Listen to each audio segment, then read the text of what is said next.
നമസ്കാരം. സംസ്ഥാനത്ത് ശക്തമായ മഴ തുടരുന്ന സാഹചര്യത്തിൽ കക്കി ആനത്തോട് ഡാമിന്റെ ഷട്ടറുകൾ തുറന്നു. ശബരിഗിരി ജലവൈദ്യുതി പദ്ധതിയുടെ പ്രധാന ജലസംഭരണിയായ കക്കി ആനത്തോട് അണക്കെട്ടാണ് തുറന്നിരിക്കുന്നത്.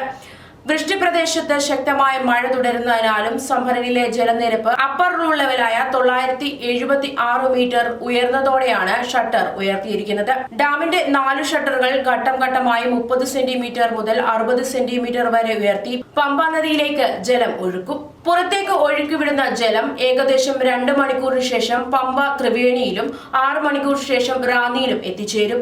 ഇതുമൂലം നദിയിലെ ജലനിരപ്പ് 30 സെന്റിമീറ്റർ വരെ ഉയരാനുള്ള സാധ്യതയുള്ളതിനാൽ നദീതീരത്തും താഴ്ന്ന പ്രദേശങ്ങളിലും താമസിക്കുന്നവരും പൊതുജനങ്ങളും ജാഗ്രത പാലിക്കണം.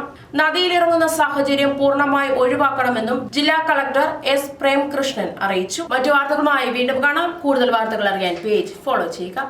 അറിഞ്ഞില്ലേ, അലങ്കാറിലാണിപ്പോൾ യഥാർത്ഥ ചന്ത. അലങ്കാർ ബുധനാഴ്ച ചന്ത. പച്ചക്കറികൾ തോട്ടങ്ങളിൽ നിന്നും നേരിട്ടെത്തിക്കുന്നു. ഫ്രഷ് ഐറ്റം, ഒപ്പം വിലക്കുറവും. എല്ലാത്തരം പഴവർഗ്ഗങ്ങൾ, പച്ചക്കറികൾ, അരി, വെളിച്ചെണ്ണ തുടങ്ങി നിത്യോപയോഗ സാധനങ്ങൾക്ക് 50% കൂടുതൽ വിലക്കുറവ്. അലങ്കാർ ബുധനാഴ്ച ചന്തയിലെത്താൻ മറക്കരുത്. അലങ്കാറിലെത്തിയാൽ എന്തും വാങ്ങാം വൻ വിലക്കുറവിൽ. Alankar hypermarket, supermarket, Pathanamthitta, Konni, Changanassery.